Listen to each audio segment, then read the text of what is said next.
So I thought just to kick things off, I thought it would be interesting just to talk a little bit about what we know about when torture prevention works and when MPMs work well. Because I think this can open up a field for a discussion about some of the issues that were mentioned in the introduction about what we mean by places, what we mean by practices. And so if you'll just permit me to, it seems like I can't share my screen. That's fine. I can just talk from notes. Yeah, now. Ну, я дала тут право соорганизаторов. Бен, пожалуйста, попробуйте воспользоваться еще раз. Okay, perfect. Okay, so here we go. Yeah, hopefully you can see this. I used Google Translate to translate the things into Russian. So apologies if it doesn't make any sense, because I can't tell whether this is a good Russian or bad Russian. But in any case, the English should be fine. So just to kick off, now we know that MPMs, the oldest MPMs, have been around for 17 or now 18 years. I made this slide at the end of last year. So the oldest MPMs have been around for a really long time now. So from this, we have a huge amount of experience about what works and what works less well in terms of torture prevention. Of all of these MPMs, you can see there are mostly three main types. There are new institutions, multiple body MPMs, and then most MPMs, like in Kazakhstan, are some version of an NHRI or an ombudsman or ombudsman plus institution. This is the big trend. But I think we often get caught up in discussions about what is the best model. And I know that there's a debate going on in Kazakhstan at the moment about whether reforms to the MPM model are going to happen and whether they're the right thing. And I think often we get caught up in these kind of debates about what is the best model. But I actually think what makes MPMs work are a lot of things that are quite separate from the model itself. And the first of these is just about access to places. And as you know, under Article 4 of the OPCAT, places in that treaty are defined extremely broadly. Elena may talk about the fact that the SPT is about to publish a comment on Article 4, but I think the key thing is it's not just about police stations and prisons and psychiatric hospitals or traditional places. It's really every place. And I had a very interesting discussion last week with some Kazakh colleagues about monitoring that you're doing of kettling and public assemblies. And these kind of things really, for me, fall very clearly within what we would understand as detention under Article 4. And I think there's some examples in my own country, in Australia, where they ratified OPCAT a few years ago. There have been attempts by the government to try and restrict what is a place of detention for MPMs. And there they've tried to make a list of 6 places that the MPM should be able to visit. And I think it's important to push back against that and for MPMs to really look at where are the risks? Are they in demonstrations? It's during stop and search? And where we've seen MPMs around the world, in Peru, I know the MPM has looked very closely at demonstrations. Where MPMs have been able to expand that out, I think we can see torture prevention working very well, because it means that MPMs can really focus on where are the risks, where do people face the highest risk. So I think the first important thing is access to all places. I think the second thing that is kind of obvious, but I want to make it a little bit less obvious, is obviously for MPMs to be effective, they need some resources. But an example of where it's not working, I've been doing some work recently in Madagascar, and there the new MPM doesn't really have any additional resources, so it can't leave the capital. So clearly you need some resources. You need some resources to actually go and do a visit. But I also think you don't need so many. And I think a really good example of that is the MPM in Norway, which only does 10 visits a year on average.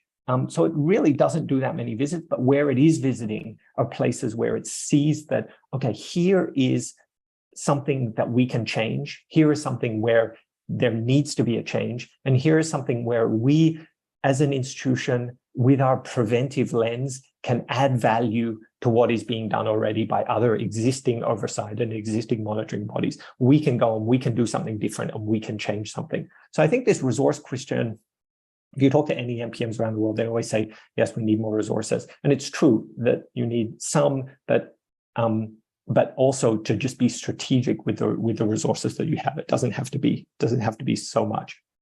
And I think a good example of why that's true is just the fact that, as you know, NPMs have the power to make unannounced visits to places. And we've seen very clearly from practice, from talking to police officers, that once they know, for example, that an NPM can come and make an unannounced visit, that changes their practices. Even before the NPM actually shows up and makes a visit, just knowing that someone can come at any time has a preventive effect. So I think that point in relation to resources is really important. I think a third thing that we've seen through our experience with NPMs around the world, of course, is that once you have access, that's important. But then the second part of that is good practices in detention. And there are plenty of times where we've done visits with NPMs where we'll see them gather all the detainees together in a room. Maybe there's a prison official standing there next to them and ask them, do any of you have anything you want to tell us? And you know, of course, they're not going to tell you anything. They're not going to tell you anything interesting. So the things that we know are really the fundamentals of good torture prevention practice, doing interviews in private, making sure that you're doing enough interviews. I was speaking to one NPM last week, and they said for the last visit, they did 53 interviews of over an hour each. And I know that not every visit is going to be that detailed, but I think taking the time to talk to people one-on-one in private, listening to them, and then cross-checking that information, looking at what's in the registers, looking at what else is in documents, I think is really going to is really the key to torture prevention working. And asking that question of why all the time. I was with a French NPM a few years ago on a visit, and we were looking at one of the registers, and it showed that everyone was being handcuffed when they were taken to a hospital. And everything was well recorded in the register. Everything looked very, very good. It was lawful, and it was being recorded. But by the NPM coming, they said, well, hang on, but why is everyone handcuffed? Because, of course, not everyone represented an equal risk of escape or violence or whatever reasons they had for handcuffing people. And just by asking why, it allowed the detaining authorities to say, well, actually, we don't really have a good reason for handcuffing everyone. Maybe we should set up a system to assess the risk of who really needs to be handcuffed when they're taken out of the prison and who doesn't. I think this thing of asking why is really key to prevention and how it works. I think another thing, of course, is independence. And sometimes, I mean, I think you can have NPMs that legally are a little bit questionable, like the NPM in Switzerland is legally within the Department of Justice, but still manages in practice to act in a quite independent way.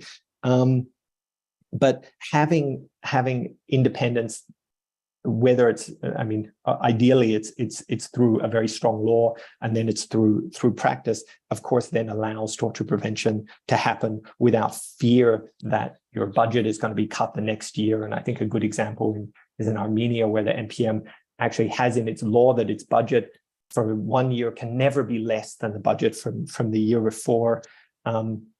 Is kind of things that allow NPM to act with confidence, I think, is really key to torture prevention working. I just realized I haven't been keeping an eye on the time, so please let me know if I'm running over. I think cooperation and sharing information is obviously really important, and this is something that's both within institutions, and I've talked to some institutions recently where the NPM department is so separate from the rest of the institution that there's no information going back and forth about maybe individual complaints or about thematic things. I spoke to the head of one institution recently, and they said, yeah, I think we have an NPM. It's those two people, but I have no idea what they're doing. And you think, well, that's kind of a shame, because presumably those two people are going off and visiting places and finding out interesting things that the rest of the institution might have an interest in knowing, because a bigger institution maybe is involved in litigation or law reform or training or communication or other things where sharing information could really help the institution as a whole to achieve its goals. But it's also between different torture prevention bodies. So there's a really sad example, I think, from a few years ago, where an NPM and an ombuds institution both made a report about the same facts, but their recommendations went in different directions. And so it was very easy for the government in this case, and I won't say who it is. I think at APT we like to only talk about countries when it's good practices rather than calling out bad practices.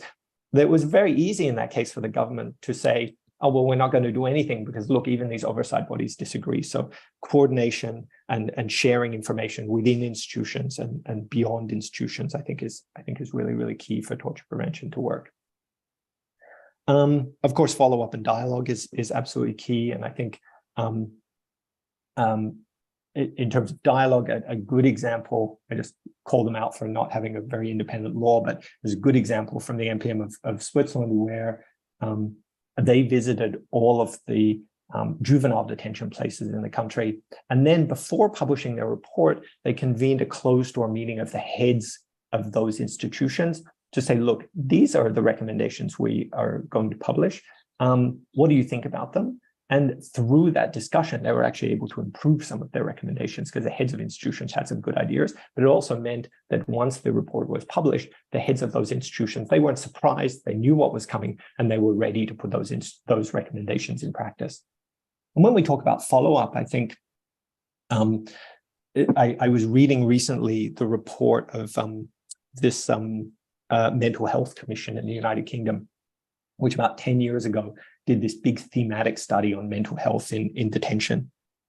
And then 10 years later, they did another study on the same topic. And if you compare those recommendations, they're pretty similar. And what's interesting to me is that the government accepted all the recommendations 10 years ago, but for a whole bunch of reasons, they didn't do many of them.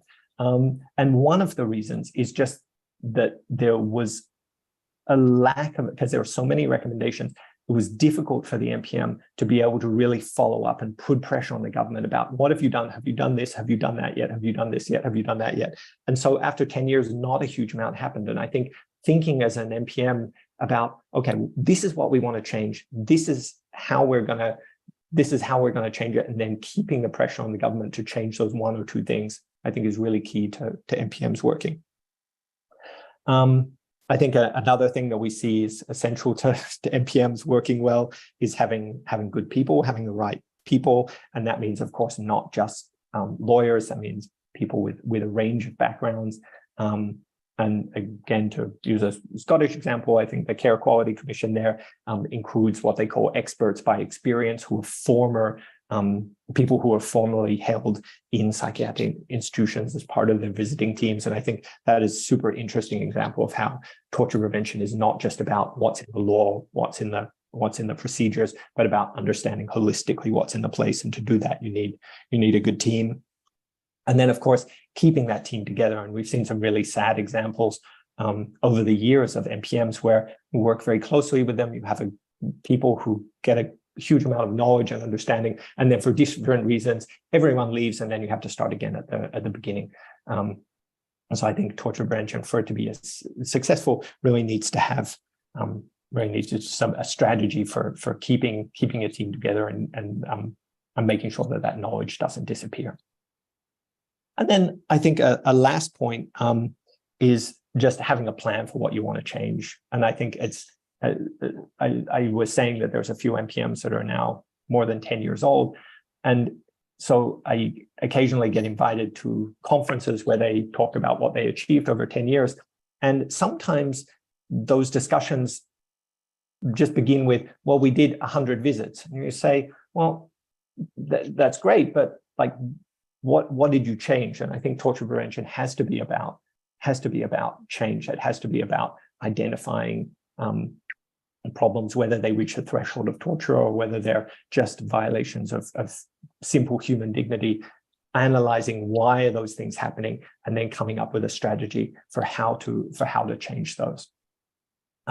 Just visiting is important, but it's not enough. And then, of course, MPMs need to exist to be effective. If you have your phones there, you can scan that QR code and it will take you to our e-learning platform, which I promised my colleague who's in charge of it. I promised that I would promote it a little bit. That has a whole bunch of like introductory courses about monitoring and torture prevention and different aspects.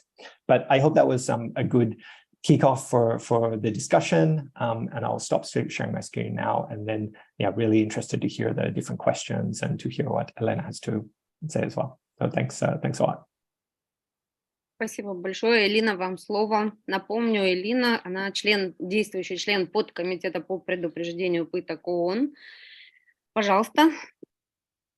Спасибо. Добрый день, уважаемые дамы и господа, коллеги, друзья. Я очень благодарна за возможность принять участие в сегодняшнем мероприятии как член Подкомитета ООН против пыток. Анара, организаторы, меня сегодня попросили поделиться своим опытом, видением по вопросу о предупреждении пыток. Но, конечно, это очень обширная тематика, которая поднимает очень много разных вопросов. И, конечно, сегодняшнего дня и мероприятия, как того, просто времени у нас не хватит, чтобы хорошо осмотреть этот вопрос. И Бен уже дал очень хороший такой общий обсмотр по картинке по вопросам национальных превентивных механизмов, факультативного протокола и по предупреждению пыток. И вот поэтому, может быть, я и решила, что я сосредоточусь сегодня на вопросе о понимании статьи 4 протокола Конвенции против пыток, то есть понимание термина как того лишения ограничения свободы. Эта статья одна из самых ключевых статей протокола, так как правильное понимание этой статьи, истолкование 4 статьи лежит в сердце эффективности национальных превентивных механизмов, так и Подкомитета против пыток ООН. С вашим разрешением я перейду теперь на английский язык для своей презентации. Так что, если надо, переключайте канал на перевод, пожалуйста. So, as I said, Article 4 of OPCAT is one of the key provisions of the treaty, and its correct understanding and application in practice is not only key to proper implementation of the mandates of the national preventive mechanisms and of the SPT.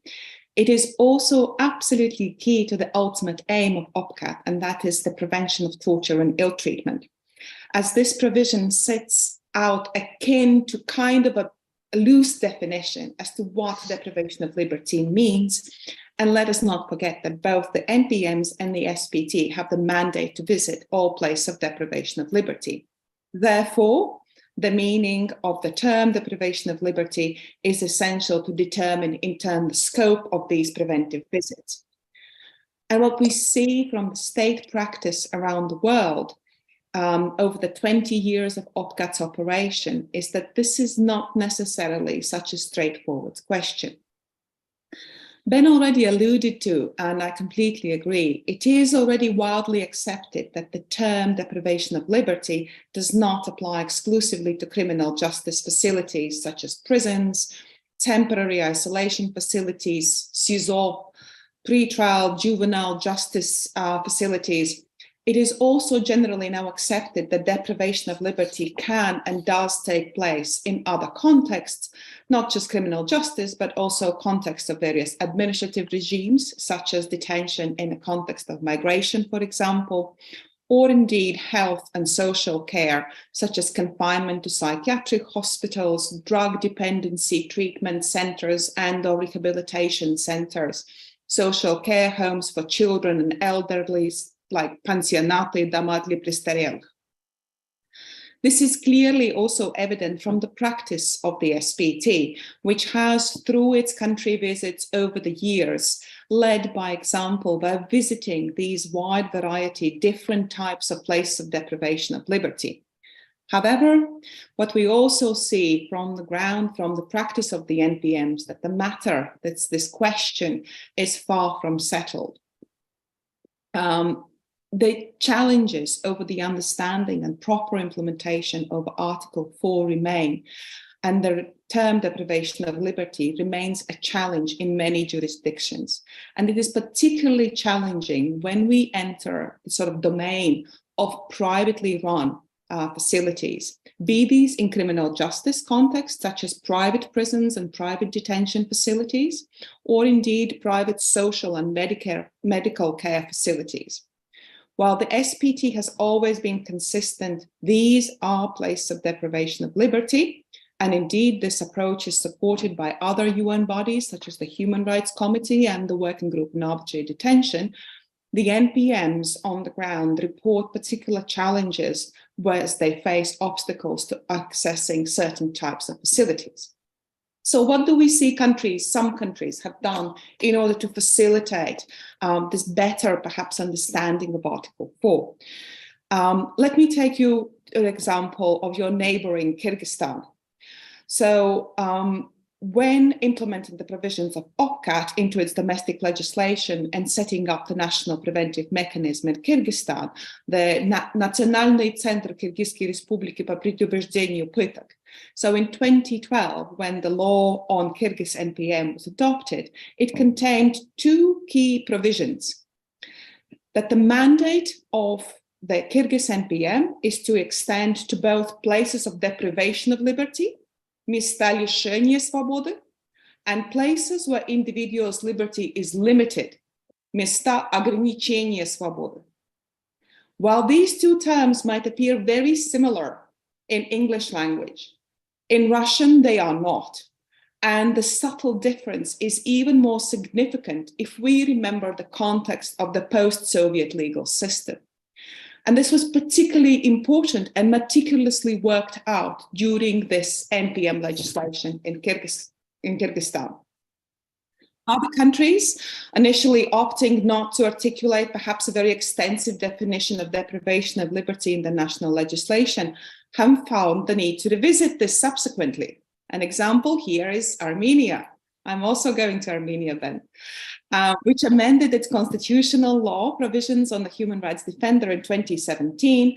And inter alia, one of those amendments was also to ensure that the national human rights defender, which is designated NPM since 2008 in Armenia, that the definition of the place of deprivation of liberty is expanded to include any place where an individual is or may be deprived of liberty, to include any place that the person is not able to leave at will, without order or permission of a court, administrative or other body or official. The Armenian NPM reports that these legislative changes have assisted it with the full implementation of its preventive visiting mandate since. Cognizant of these challenges, the SPT has been working to formulate its first ever general comment to elaborate on the full meaning and proper understanding of Article 4, the meaning of the term deprivation of liberty in OPCAT.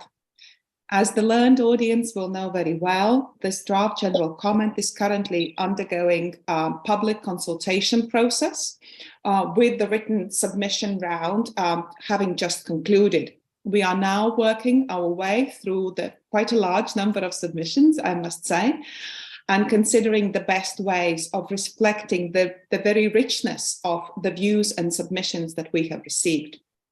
However, what is already clear is that there must be flexibility if Article 4 of OPCAT is to be implemented fully and properly. There is a very, very sound reason why the drafters of OPCAT did not formulate a definition themselves, and that is the need to accommodate the unique differences between the legal systems of the world, which do not all chime to the same tune. And rightly so. And let us not forget that for the prevention of torture and ill treatment, the title allocated to a particular facility or place does not particularly matter. What matters are that there are people in such facilities who are not free to leave at will, and their right to be free from torture and ill treatment must be upheld. Thank you very much. Спасибо за ваше внимание.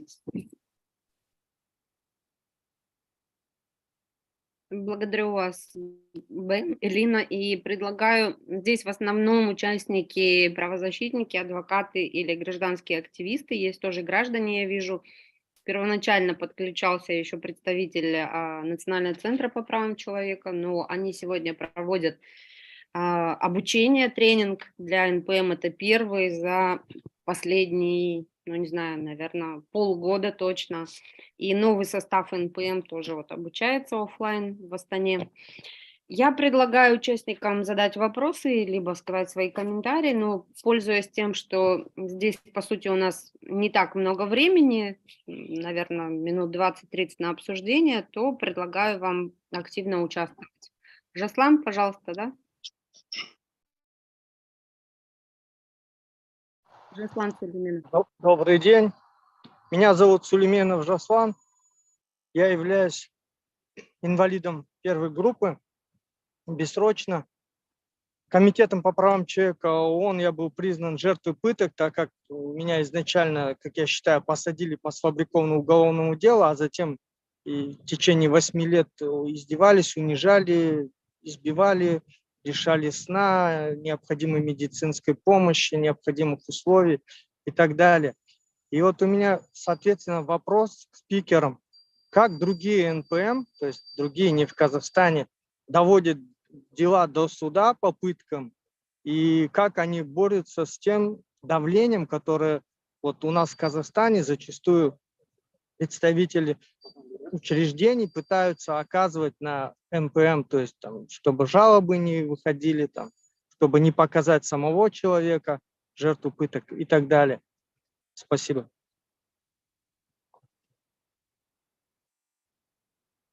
Спасибо, Жаслан. И, может быть, кто-то хочет ответить на вопрос. Бен, Элина. I'm happy. Do you want to go first, Elena, and then I can follow up? Okay. Sure. Thank you so much for that super interesting question, Azwan. I think there are two parts to it. The first one about NPMs kind of following up on those cases and taking them to court. I think this is a really interesting question. We actually want to start a project at APT about NPMs and strategic litigation. But I think the first point to make is that once things get to court, they've probably gone beyond the limits of what we would call prevention. And I think this is one of the reasons why it can be very helpful for NPMs to be attached or part of ombuds institutions or national human rights institutions, because very often those institutions will have a department or a team who are working on strategic litigation or are conducting investigations and following up on specific cases. And I think, coming back to what I said in my presentation, sharing this kind of information can be a great way for NPMs to maintain a focus on prevention, i.e. looking at non-repetition, finding out why something has happened and working to improve the practices and procedures to make sure it never happens again, while at the same time ensuring that the victim has the follow-up that they need, and whether that's through legal or other means.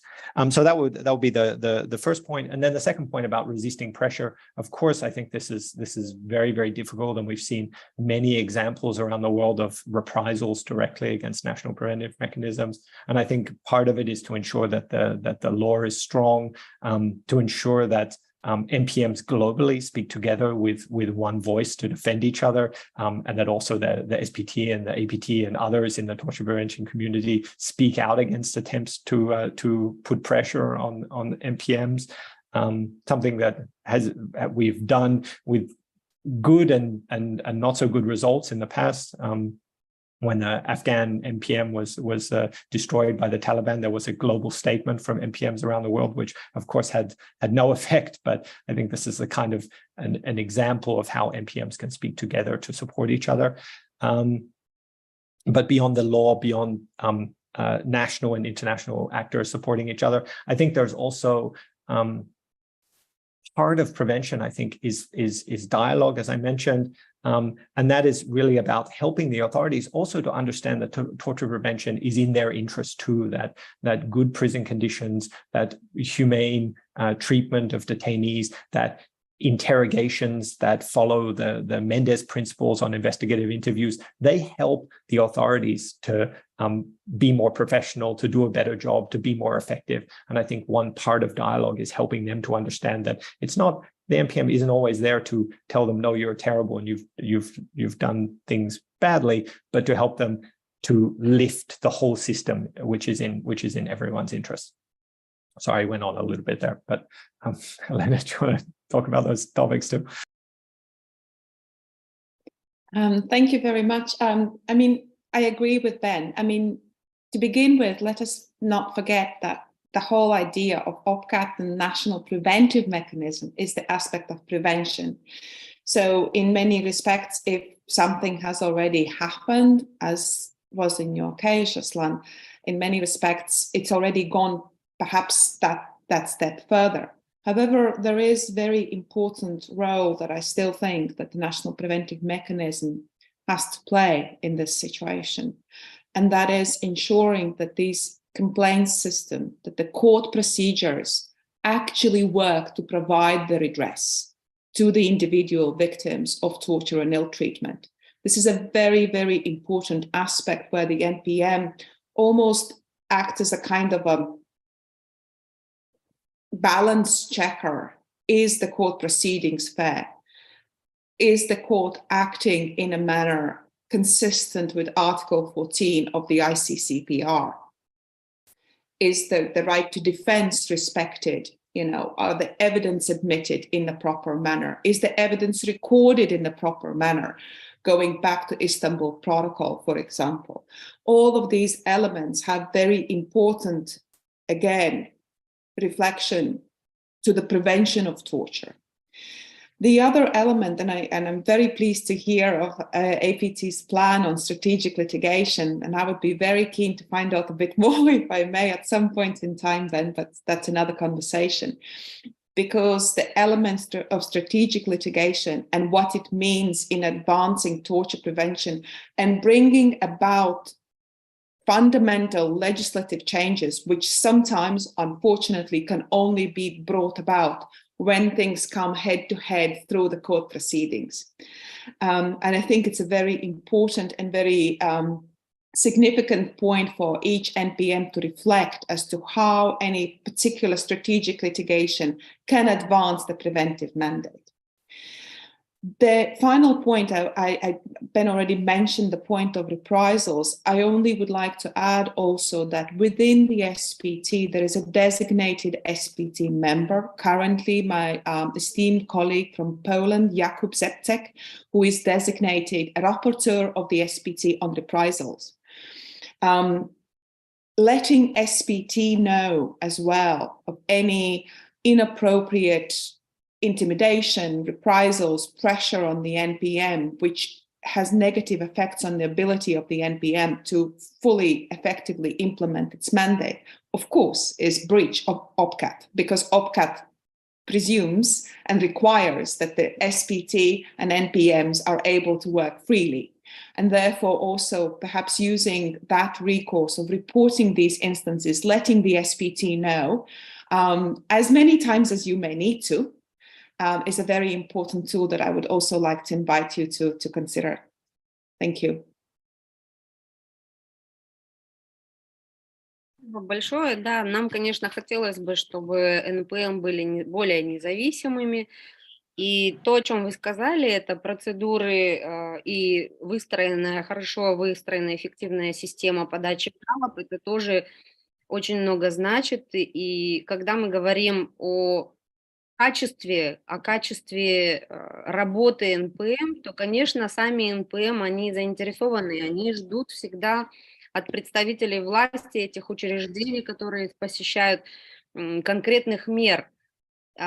Есть несколько вопросов к тому, что может ли быть оправдано непринятие мер, то есть не изменение ситуации в лучшую сторону в разного рода учреждениях, будь то воинские части, там, где содержатся пенсионеры или лица с инвалидностью, или заключенные.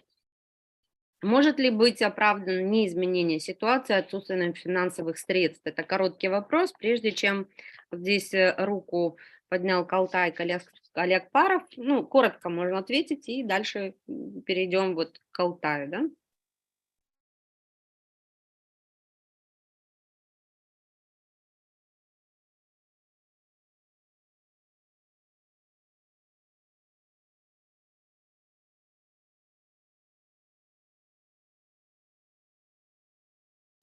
Скажите, пожалуйста, вам слышно было, да? Я слышу, но мне коротко, кто-то должен сейчас ответить же, да? Потом я задам вопрос. Бен, Элина, вы хотите как-то коротко ответить на этот вопрос, нет? Анара, извини, пожалуйста, у меня был перерыв, я не слышала ваш вопрос. Извините, пожалуйста, Анара. Повторю тогда. Может ли государство оправдывать неизменение ситуации по отчетам и рекомендациям НП, оправдывать отсутствием средств в бюджете или недостаточным бюджетом?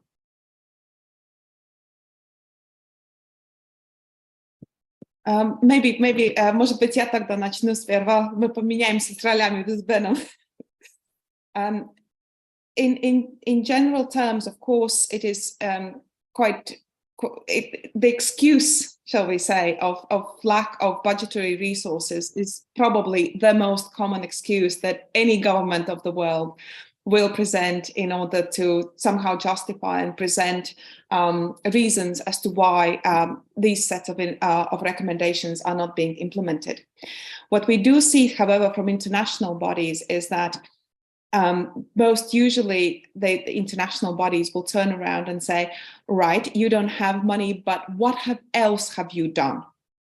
In other words, presenting a blanket excuse of lack of sufficient budgetary resources in itself is not an excuse. You have to show some other measures that have been done in order to facilitate somehow allocation of appropriate budgetary resources. Let us not forget that there can be a number of recommendations which are not so budget heavy, shall I say.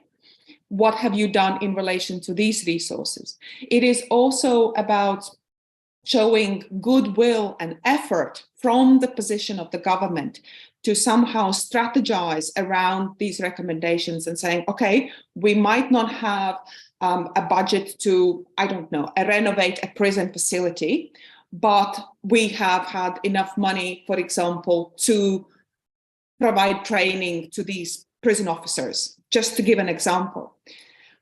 At the end of the day, the most important element, in my view personally, and this is my personal view in OPCAC, is the principle of dialogue.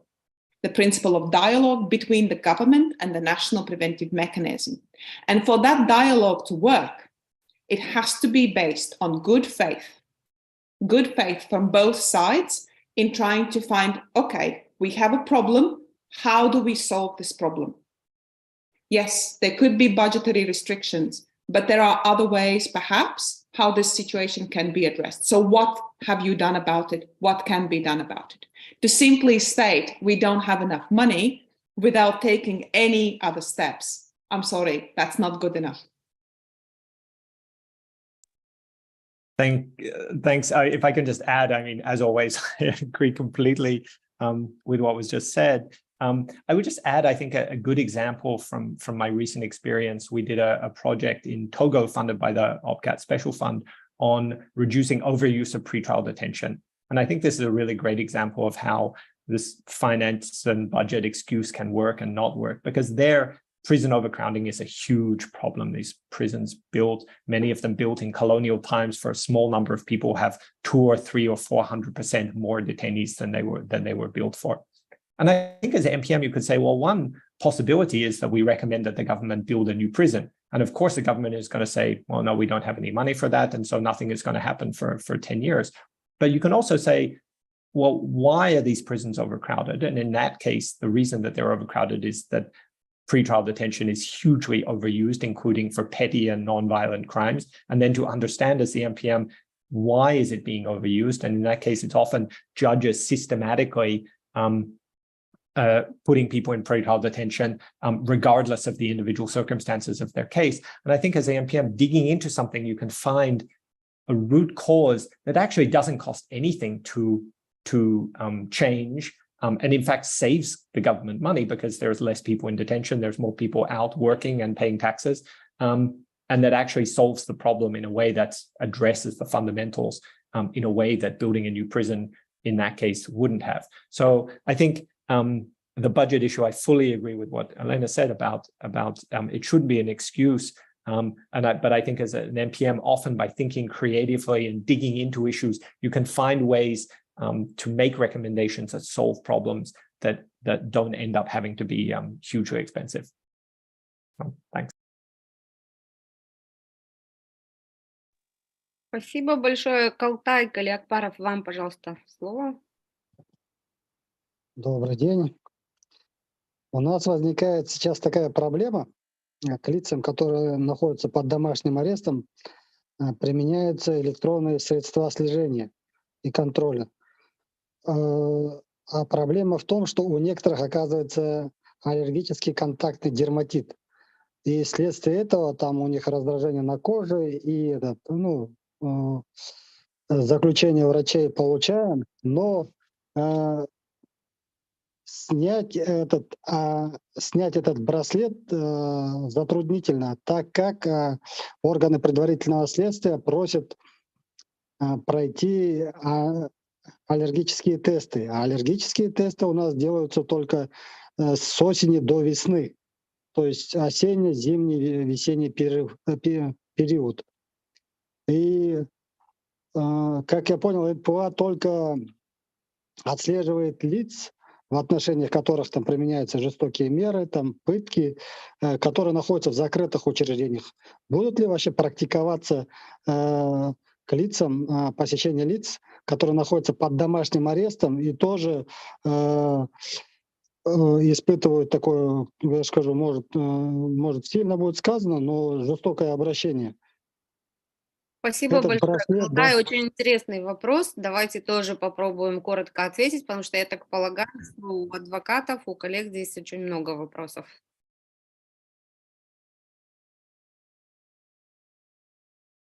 Maybe I'll start again, sorry, because unfortunately I have to leave for another meeting in a couple of minutes, so I'll be very, very short on this one. House arrest absolutely can amount to deprivation of liberty.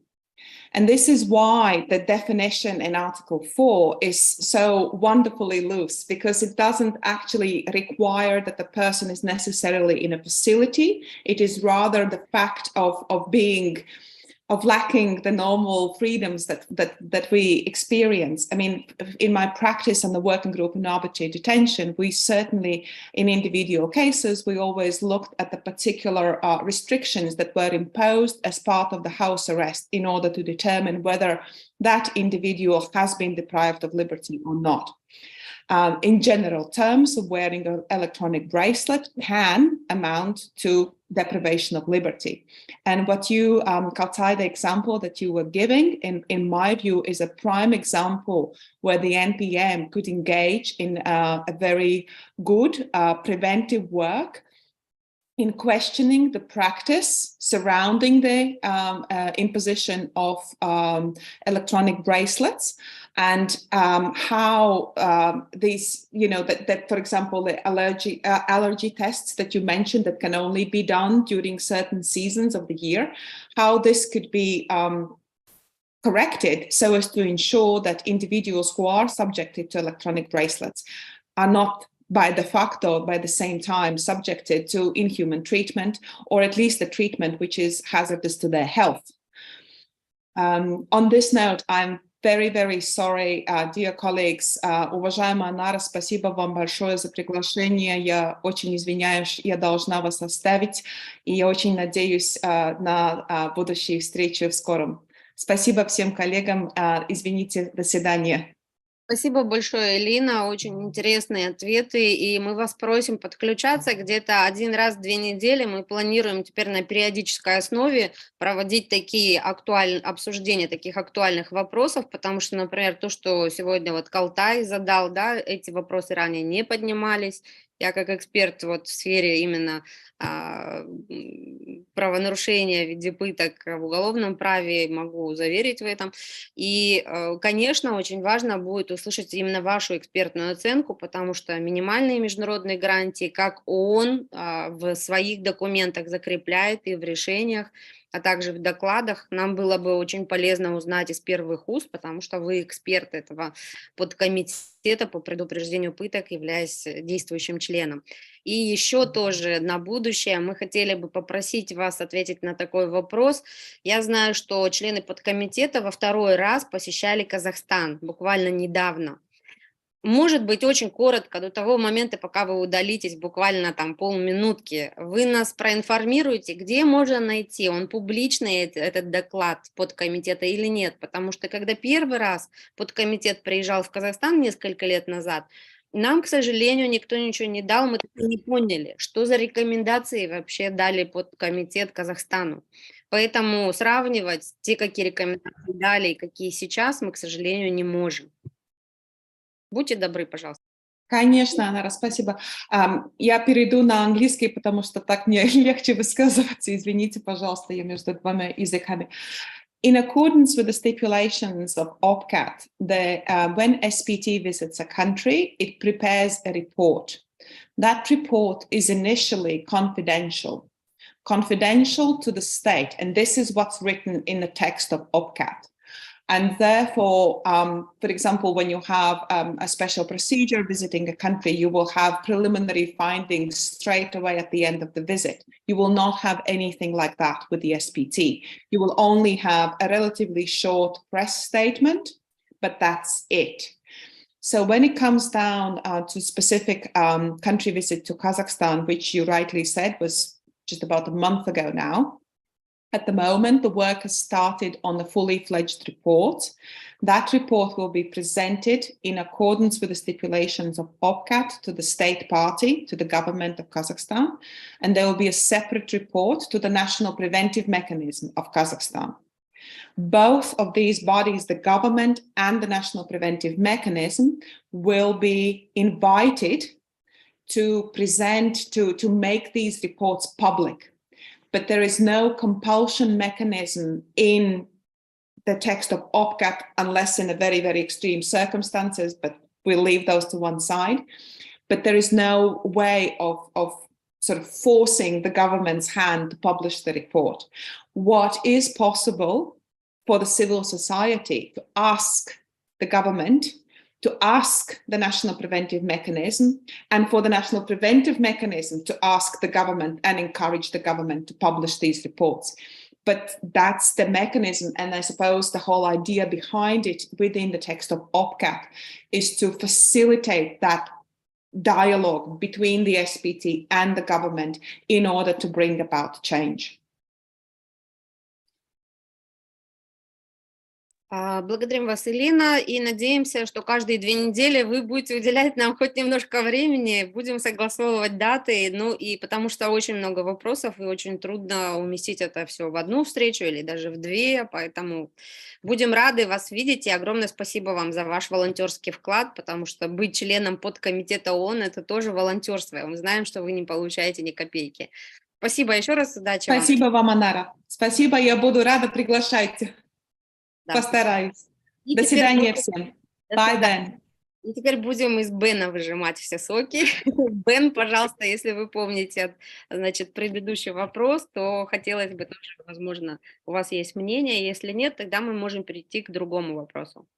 Yeah, sure. And unlike Elena, I'm not in a hurry. I don't have another meeting for a few hours, so I'm happy to stay as long as necessary. And also, Of course, I won't always be available, but me or my colleagues will be very happy to take part in these future meetings.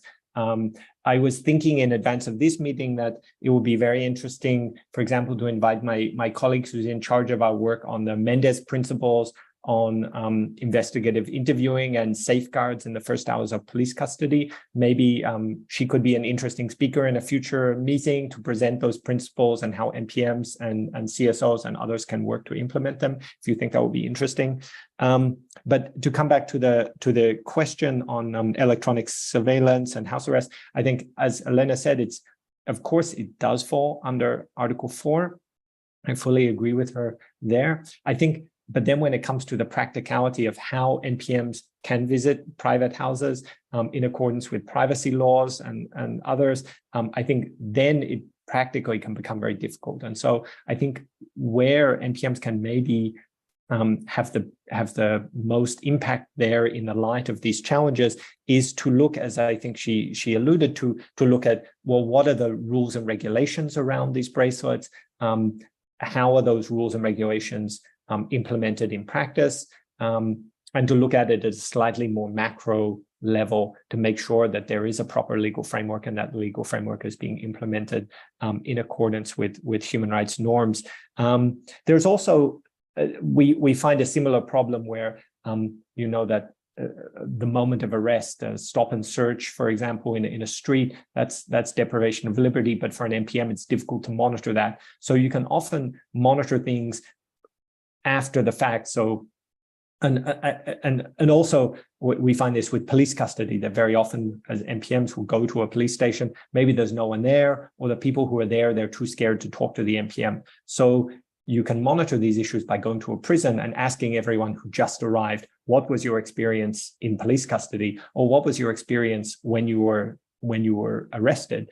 So you can monitor things after the fact. And I think maybe with these issues of house arrest, you could do something similar by talking to people who had previously been under house arrest, or by talking to families, or finding other ways that don't just involve you finding out who's under house arrest where and going and knocking on their door, which I think is practically difficult from a resource point of view, and then also from a privacy point of view. So just being creative with the mandate, I think is often a good way to get to those kind of issues.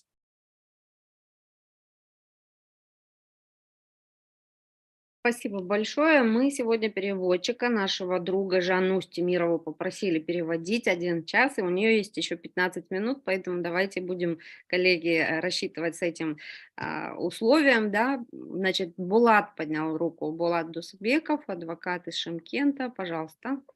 Здравствуйте, у меня вот такой вот вопрос. В исправительных учреждениях там ограничения у них на религиозный ритуал. И бывает такая ситуация, допустим, так как, вот, допустим, мусульман, они же не по графику, у них приблизительное время.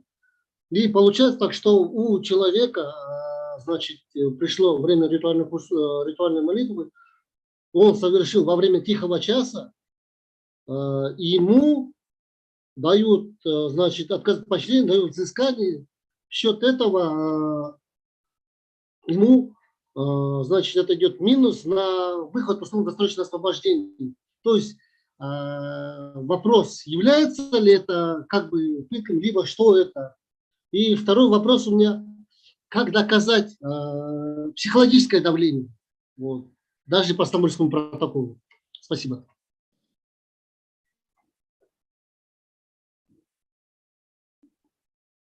Бен, ждем вашего ответа. That's a super interesting and super detailed question. Unfortunately, I'm not an expert specifically on the topic of religion in prisons, but this is a very good example, a very good moment, I think, to introduce a tool that we have developed at APT, which we call the detention focused database. And actually, maybe I'll just share my screen again, and then you can see it, where it's a tool that we developed where I'll just go back to the front page, the database, and here you can look at all of the different detention issues. You can also look at different people in situations of vulnerability. I'm sorry, this is it does not exist in Russian, unfortunately. But if we look at life in prison, we can look at religion, and then here you would have the key elements, you would have analysis of the right to religion, non-discrimination, restrictions on the right to religion, religious representation, collective practices, clothing and hygiene and etc. And then if we scroll down, we would have all of the relevant legal standards that relate to religion in prison. So this would allow you to see what are the relevant legal standards in all of the different documents, including the UN minimum rules and so forth, different reports of special rapporteurs and so forth. There's a lot. And then this is the key thing that I think is interesting. At the very bottom, it says questions for monitors. And so these are the kinds of questions that if as the NPM or civil society or others, you're interested in this, these are some of the questions you could ask during your visit that would help you to understand whether freedom of religion in detention is being respected. There's also some further reading at the bottom. So I'll just I'll share that in the chat because I think that's a very good resource for exactly this kind of very specific question where I and others may not have on the tip of our tongues the specific knowledge required. But I hope that's helpful for those who haven't seen it. It also works very well on mobile phones, so you can take it. You can also print a PDF and print that out if you want to use it during a visit. Спасибо большое. Вы очень интересные положения говорите, которые мы сами вряд ли найдем, потому что многие не владеют русским языком. И благодарю вас за полезные ресурсы, источники, инструменты, которые можно использовать не только НПМ, да, то есть участникам национального превентивного механизма, которые на 2 года всего лишь избираются и имеют право посещать, но еще и адвокатам, потому что адвокаты, они постоянно посещают своих подопечных, подзащитных, да, доверителей учреждений закрытого типа. Это и детские дома, и психбольницы, и места заключения и так далее. Если есть у кого-то еще вопросы, пожалуйста, можете задать. У нас пока есть 6 минут, чтобы Жанна, наш переводчик, могла нам помочь. Есть желающие?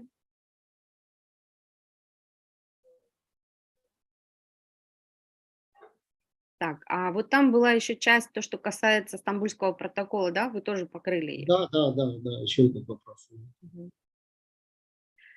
Бен, вы могли бы пояснить, может быть, пока участники наши думают, какой еще набор инструментов может быть у визитера, тот, кто посещает учреждение закрытого типа?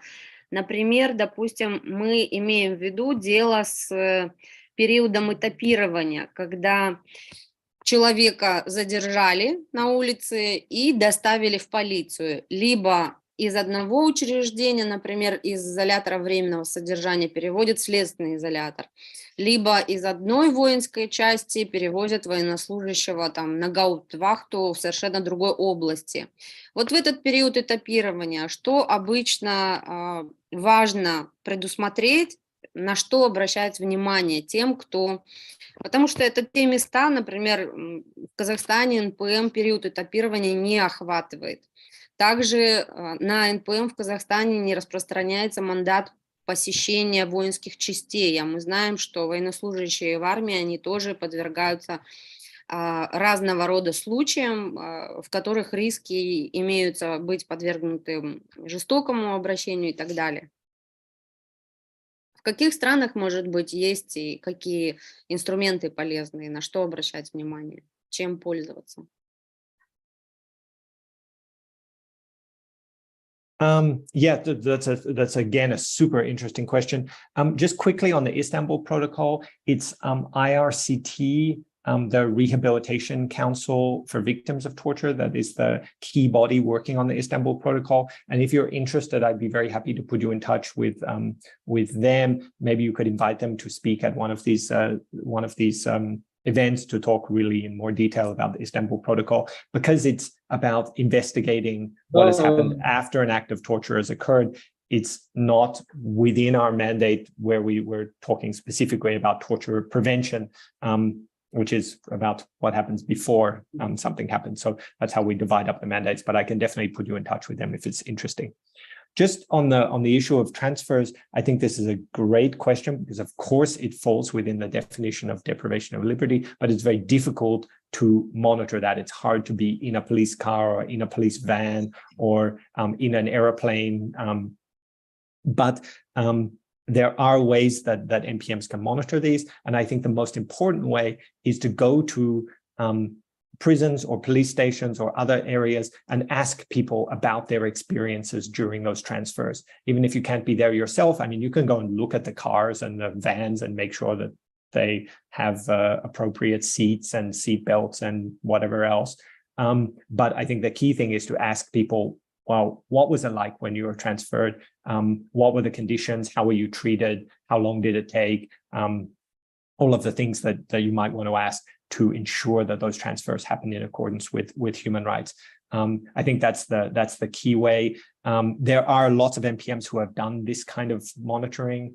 I know that the NPM of Georgia has done quite a lot of this. I'd be happy to put you in contact with them as well. We could also organize a specific webinar around NPM and transfer monitoring, because I think it's a super interesting question.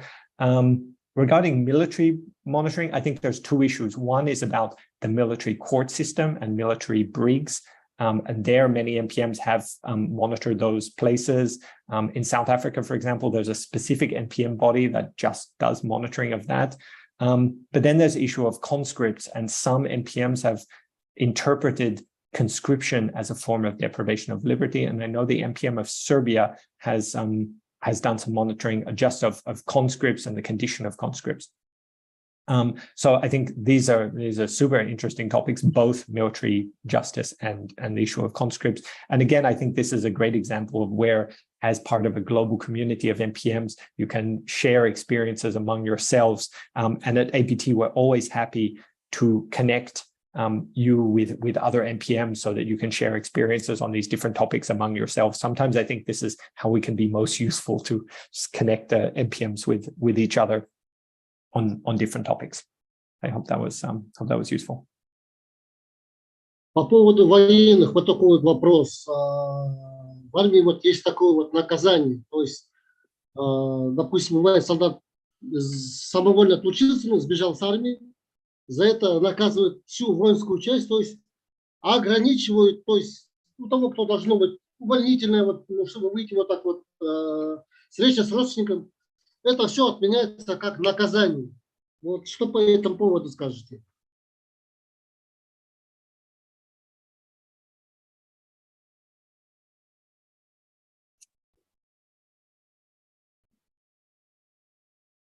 Yeah, that's a super interesting question. Again, I'm not an expert specifically on military detention places, but my first thought is about, I mean, I think in general, human rights principles, collective punishment is outlawed, and so that would seem to be a violation of that prohibition.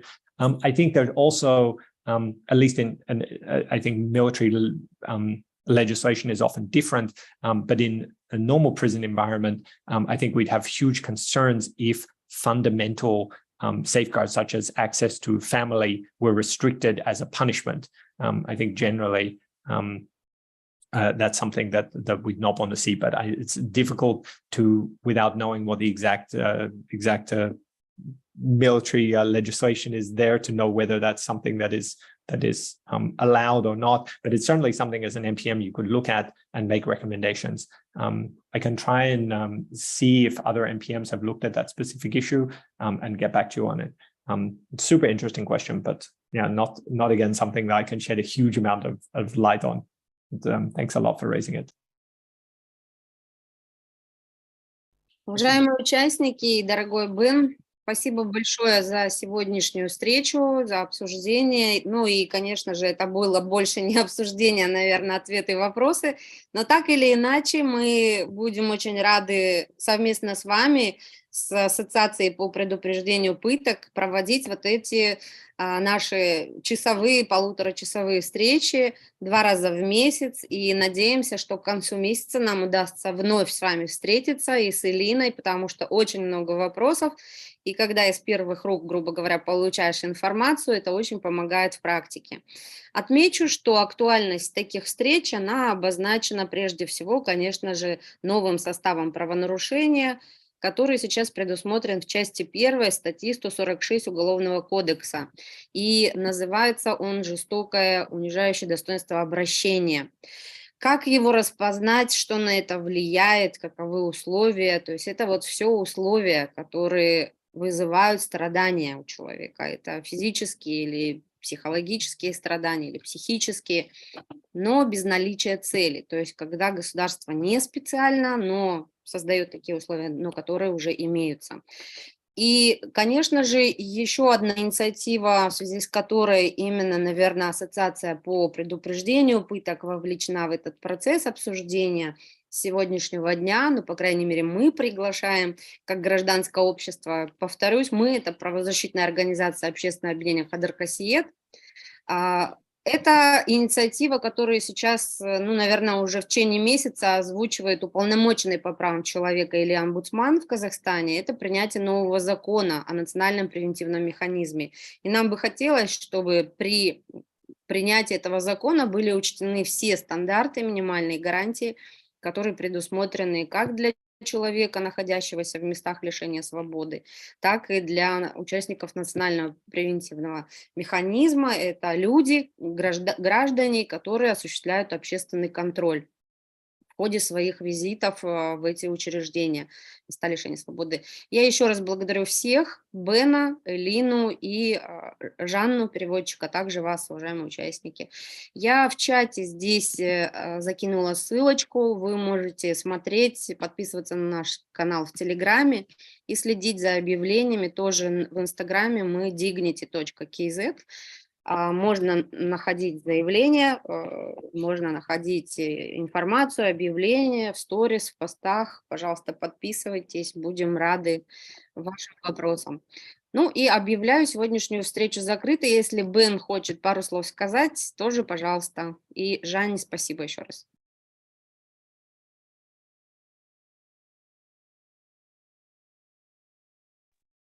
Thank you so much to all of you, to all the participants, to the organizers, to the interpreters. It's really a privilege and a pleasure to speak with you. And I think this exchange is so rich for me, for all our colleagues at APT. And I really hope that we can participate in future editions of this in the coming weeks and months and continue these discussions. Please feel free to contact me by email. I'll put my email in the chat box. If there's any follow-up questions that you want to ask in the meantime. And yeah, thank you again. I'm wishing you all a good afternoon and a good rest of the day. Спасибо. Объявляем наше обсуждение сегодняшнее закрытым. Ну и в YouTube мы сохраним это видео, будем сохранять, потому что вживую отвеченные значит, вопросы, они могут пригодиться тоже в будущем не только нам, но и другим партнерам, коллегам, гражданам. Спасибо еще раз.